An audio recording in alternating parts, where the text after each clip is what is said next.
ओम शांति। आज की क्लास विशेष गुलजार दादी जी की, जो कि 2006 में टीचर्स के लिए थी। इसका टाइटल है अपनी दिल को इतना मजबूत बना लो जो कभी फीलिंग की बीमारी न आए। अपने संकल्पों को वेस्ट से बेस्ट बनाओ। टीचर्स को बाबा कहता है कि मेरे गुरु भाई है। वैसे तो सभी बाबा के बच्चे अन्य आत्माओं को बाबा का ज्ञान सुनाते हैं, तो टीचर्स ही हुए ना, क्योंकि टीचर्स को भी मुरली सुनाने की गद्दी मिलती है। वैसे कोई भी गुरु की गद्दी पर बैठने का अलाउ नहीं करते हैं। जहां गुरु बैठते हैं वहां दूसरे किसी को बैठने नहीं देते हैं। लेकिन बाबा ने हमें अपनी गद्दी दी। सभी को बाबा ने मुरली सुनाने की गद्दी दी ना। कहे हाँ जी बाबा। अपना साथी बना लिया है। सभी बाबा के साथी, जो समझते हैं हम बाबा के साथी है, हाथ ऊपर करें। अच्छा, तो बाबा कहते हैं तो फीचर से सदा बाबा दिखाई दे, क्योंकि कर्तव्य ही है हमारा बाबा की बातें सुनाना, समझाना। इसलिए बाबा हमें उसी नज़र से देखते हैं कि मेरे गुरु भाई है। मुरली सुनाना कॉमन नहीं है, क्योंकि मुरली जीवन परिवर्तन करने का आधार है। अगर पुरुषार्थ में कभी ढीलापन आ जाता है तो मुरली पढ़ने से फर्क पड़ जाता है। कोई न कोई पॉइंट ऐसी मिल जाती है जो दिल में जच जाती है। सभी का अनुभव है ना कि मुरली जो है हमारे जीवन का आधार है। जो समझते हैं कि मुरली से हमारे जीवन में कहीं न कहीं परिवर्तन आया है और आ रहा है, वो हाथ ऊपर करे। अच्छा, मुबारक हो। हम ऐसे ही पढ़ने की रीति से मुरली न पढ़े। केवल बाबा ने मुरली सुनाई है, पेपर प्रिंट होकर आई है तो पढ़ना है, ऐसे नहीं। बाबा जो मुरली में कह रहे हैं उसकी अनुभूति करे, उसी समय उसको एब्जॉर्ब करते चले, अनुभव करे। समझो, बाबा कहता है तुम आत्मा परमधाम में थी, फिर चक्र में आई, तो परमधाम का अनुभव उस समय दिल में हो। सचमुच में परमधाम में थी, अभी फिर आई हूं चक्र लगाने के लिए। मुरली सुनने वाले या पढ़ने वाले मुरली उसी ध्यान से सुने तो अनुभव होगा कि मुरली हमें सारे कल्प का चक्र लगवा रही है। बाबा परमधाम से आई है आत्मा, ऐसा कहता है तो विजुअलाइज करता है ना तुरंत। बाबा नई दुनिया में ले जाता है तो नई दुनिया का अनुभव करते हैं। ऐसे सब विजुअलाइज करते हैं ना। कहें हाँ जी बाबा। मुरली द्वारा बाबा कभी सतयुग में ले जाता है, कभी द्वापर में ले जाता है, कभी संगम पर ले आता है। तो हमारी बुद्धि का चक्र लगाते रहे। बुद्धि क्या करती है? मुरली के द्वारा चक्र लगाती है। उस स्थिति का अनुभव करते रहे तो मुरली में बहुत मजा आता है। सभी का अनुभव है ना कि मुरली में काफी मजा आता है। जो समझता हमें मुरली में मजा आता है, हाथ ऊपर करे। अच्छा, मुबारक। जैसे बाबा ले जा रहा है और हम साथ में जा करके अनुभव करके फिर औरों का, जो बाबा हमें परमधाम ले जाता है तो हम वही अनुभव करते हैं और फिर औरों को सुनाते हैं, तो वही अनुभूति के साथ सुनाते हैं। फिर औरों का सुना रहे हैं। इस अनुभूति में रहेंगे तो कभी सुनने वालों को और सुनाने वाले को सुस्ती नहीं आएंगी। जब हम अनुभव के साथ मुरली सुनते हैं और सुनाते हैं तो कभी भी सुस्ती नहीं आएगी। तो आज से विशेष अटेंशन। मुरली के साथ साथ बुद्धि भी उसी अनुसार चक्र लगाती रहे। तो रखेंगे ना आज से विशेष अटेंशन। कहें हाँ जी बाबा। फिर देखो मुरली में कितना मजा आता है। और मुरली से हमको अपने लिए कोई न कोई होमवर्क जरूर रखना चाहिए। जैसे बाबा पहले कहता कि बच्ची, संकल्पों में कोई बात आती है तो हर्जा नहीं है, कर्म में नहीं आना चाहिए। और अभी बाबा क्या कहता है? व्यर्थ संकल्पों को ही कंट्रोल करो। कितनी ऊंची स्टेज हो गई। माना समय के अनुसार बाबा हमारे स्थिति को भी ऊंचा बना रहे हैं। तो व्यर्थ संकल्प को कंट्रोल करने का साधन है, क्या है व्यर्थ संकल्प को कंट्रोल करने का साधन? शुभ संकल्प। जैसे सांप डसता है तो सांप की दवाई ही उसे ठीक करती है। एंटी जो सर्प का जो वेनम होता है, तो उसी दवाई से उसका जो डंक का जहर है, वो वेनम का जहर जो है उस सीरम से ही उसको निकाल सकते हैं। तो हमारे में जो व्यर्थ संकल्प चलते हैं उसको चेंज करने के लिए हमारे पास शुभ संकल्प का स्टॉक चाहिए। तो जब भी व्यर्थ संकल्प चले ना, तो समझ लेना ये जहर है, और तुरंत उसको शुभ संकल्प से परिवर्तन कर लेना। करेंगे ना सभी? जो समझते हैं हम करेंगे, हाथ ऊपर उठाएं। अच्छा, बाबा कहता है ये भी एक शुभ संकल्प है, करना है परिवर्तन। मुबारक हो। शुभ संकल्प के मनन में चले जाते हैं तो हमारी लाइफ ही बदल जाती है, वेस्ट से बेस्ट की तरफ टर्न हो जाती है। जब याद में बैठते हैं तब ऐसी जो भी कोई बात होगी वो उस समय ज्यादा याद आती है। इसलिए व्यर्थ संकल्प को कंट्रोल करने के लिए हमारे पास शुभ संकल्प का स्टॉक होना चाहिए। जितना मनन का अनुभव होगा ना, उतना वेस्ट को चेंज कर सकेंगे। तो मनन शक्ति को बढ़ाएं, बार बार मुरली को रिवाइज करते रहे, पॉजिटिव थॉट्स का मनन करें। अगर हमारे पास शुभ संकल्पों का स्टॉक नहीं है तो वेस्ट संकल्प में टाइम वेस्ट होता है। 15 मिनट ऐसे बीत जाएंगे जो पता ही नहीं पड़ेगा कि वेस्ट चल रहा है या क्या चल रहा है। एक होती है बात हो गई और दूसरा होता है बात दिल को लग गई। इंसल्ट हो या कोई ने कुछ उल्टा सुल्टा कर दिया, कुछ भी ऐसी बात जो दिल को लग जाती है, वो बहुत समय, लंबा समय तक चलती रहती है। कहते हैं ना, इसने मुझे इतने सालों पहले ऐसे कहा था, उस व्यक्ति को देखते ही याद आ जाता है। मना क्या, वो बहुत समय तक चला ना, तो ये तो वेस्ट हुआ। कितने टॉक्सिक थॉट्स हम अपने साथ कैरी कर रहे थे, सोचे। तो विशेष अटेंशन रखे कि कुछ भी ऐसी बात जो दिल को लग जाती है और बहुत लंबा समय तक चलती है, उस वेस्ट में भी बहुत पावर होता है। अगर उस समय ज्ञान का मनन हमारे संकल्पों को कंट्रोल नहीं कर रहा है, माया व्यर्थ संकल्पों के रूप में वार कर रही है, तो उस समय हमको फिर अपने लाइफ की स्टोरी याद करनी चाहिए, क्योंकि कहानी कभी भूलती नहीं है ना? सभी को अनुभव है ना? पूरा सेशन सुनेंगे परंतु उसमें से कोई एक स्टोरी भी होगी ना, तो वो याद रहेगी। तो जैसे मानो आप ज्ञान में आई, पहले पहले बाबा से मिली, वो हमारे जीवन की स्टोरी है ना। हर एक ब्राह्मण आत्मा की अपनी विशेष जीवन की स्टोरी है। याद है सभी को अपनी जीवन कहानी? कहे हाँ जी बाबा।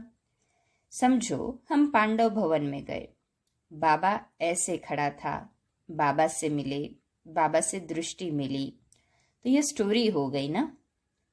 तो कोई ना कोई अपने जीवन की स्टोरी जो है, भले उसे याद में चले जाओ, लेकिन वेस्ट खत्म जरूर करो, क्योंकि वेस्ट को कंट्रोल नहीं करेंगे तो आदत पड़ जाती है। Double underline. कोई भी छोटी बात होगी, व्यर्थ संकल्प चलना शुरू हो जाएंगे और उसकी गति बहुत तेज होती है। एक सेकंड में एक सेकंड में अमेरिका पहुंच जाएंगे, इतनी तेज गति होती है, बिना वीजा और टिकट के। संकल्प की शक्ति बहुत फास्ट है, व्यर्थ की और ही फास्ट होती है। इसलिए अभी बाबा ने अटेंशन खिंचवाया है कि वेस्ट को बेस्ट में चेंज करो, लेकिन उसके लिए हमारे पास शक्तियों का स्टॉक होना चाहिए। अगर स्टॉक ही नहीं होगा, कंट्रोलिंग पावर, रूलिंग पावर नहीं होगी, तो स्टॉक नहीं होगा हमारे पास, हाँ, कंट्रोलिंग पावर, रूलिंग पावर नहीं होंगी तो स्टॉक हो सकता है क्या?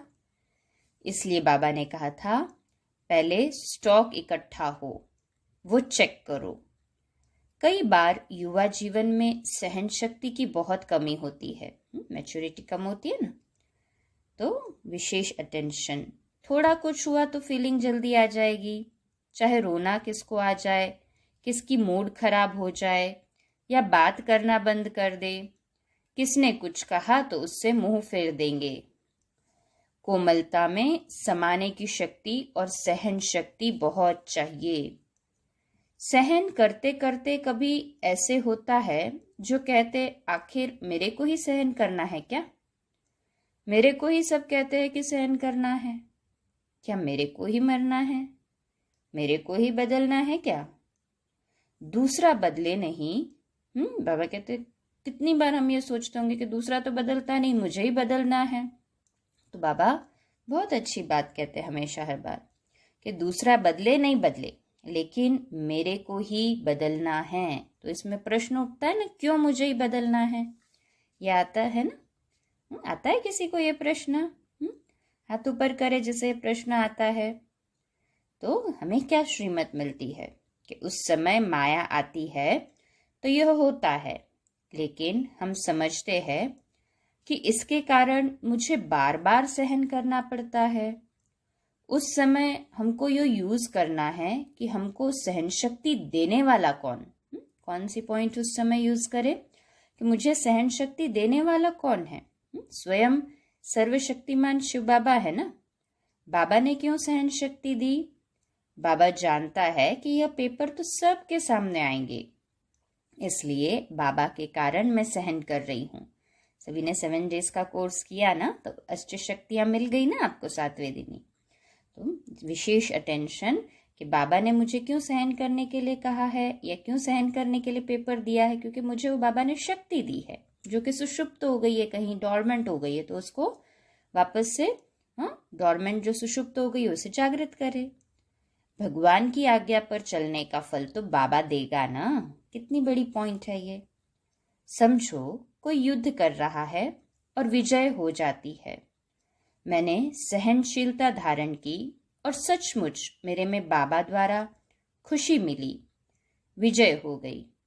तो खुशी कितनी होती है? वो बहुत बोल रही थी, मैंने तो सिर्फ एक शब्द बोल दिया।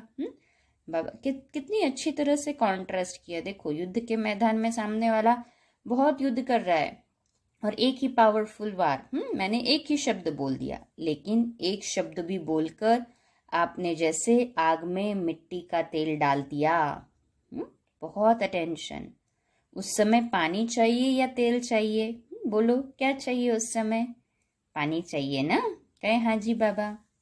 अगर आपकी उसके प्रति शुभ भावना है तो आप साइलेंस में रहो, मुस्कुराते रहो, शुभ भावना और शुभ कामना में रहो, तो यह है पानी डालना। और अगर आपने एक शब्द भी उल्टा बोल दिया तो समझो आपने तेल की बूंद डाल दी। वो बेचारी पहले ही भड़क रही है और आपने एक बूंद और डाल दिया, तो भड़केगी ना। इसलिए हमको यह सोचना चाहिए कि मैं अगर सहन कर रही हूँ तो मैं भी बाबा की श्रीमत का मान रही हूँ, श्रीमत को मैं मान रही हूँ, ये विशेष ध्यान रहे। व्यक्ति या बात सामने आती तो उसके प्रति ही सोचते, यह ऐसे करती, यह ऐसे करती। इसलिए सहन शक्ति इस जीवन में बहुत चाहिए, क्योंकि हम निमित्त बनते हैं ना। संबंध संपर्क बहुतों से बनता है, जिज्ञासुओं से भी बनता है, साथियों से भी बनता है, और जहां हम शरीक साथी होते हैं वहां ज्यादा फीलिंग आती है। बाबा कहते बच्चे न दुख देना न दुख लेना। तो देने में हम ध्यान रखते हैं और लेने में हल्के हो जाते हैं। देने में तो ध्यान रखते हैं ना कि दुख नहीं देना है किसी को, अपने संकल्पों को, बोल को विशेष अटेंशन में चलाते हैं। तो बाबा कहते हैं ऐसे ही लेने में भी हमें ध्यान रखना है। देने वाले ने दिया, लेने वाला कौन? समझो आपको कोई बुरी चीज देता है, आप लो या नहीं लो वो आपके ऊपर है ना। देने वाला ही लेने वाला थोड़ी होता है। फीलिंग में आए, माना, ले लिया, विशेष अटेंशन। लिया क्यों? गलती हमारी है ना, तो दूसरे को उसका गलती का जिम्मेवार न समझे। इसने ऐसे कहा इसलिए मुझे फीलिंग आई, लेकिन लेने वाली मैं हूं। फील करूं या नहीं करूं वो हमारे ऊपर है।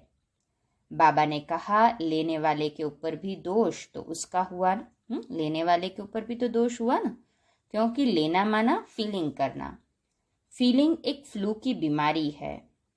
फीलिंग करना माना दुख लेना, दुख लेना माना अपने को दुख देना। तो हमारी दिल इतनी मजबूत हो जो यह फीलिंग की बीमारी आवे ही नहीं। बाबा ने इतना ज्ञान अमृत पिलाया, यह याद नहीं रखते। लेकिन किसी ने पानी का ग्लास नहीं पूछा तो कितना सोच लेते। बाबा ने तो आपको पूछ लिया ना, अपना बना लिया, माना बाबा ने पूछा। दिल ली ना बाबा ने, तभी तो हम बाबा के बने। तो भगवान ने हमारी दिल ले ली है, तो हमको दुख लेना नहीं है। यह अटेंशन रखो। लेंगे नहीं तो देने का तो ऑटोमेटिकली नहीं होगा, क्योंकि अनुभव है। याद रहता है ना कि दुख लेने से क्या होता है, इसलिए फिर देने की भी दिल नहीं होती।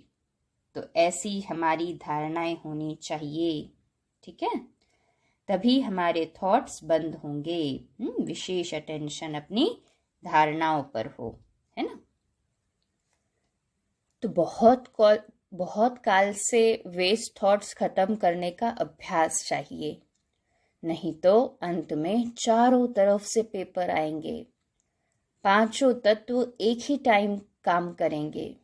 रावण की वेस्ट थॉट अर्थात अशुद्धि की प्रॉपर्टी अगर हमारे दिल में होगी तो क्या होगा? शुद्ध और अशुद्ध एक साथ नहीं रह सकते, है ना। शुद्ध अशुद्ध दोनों हैं तो युद्ध चलती रहेगी।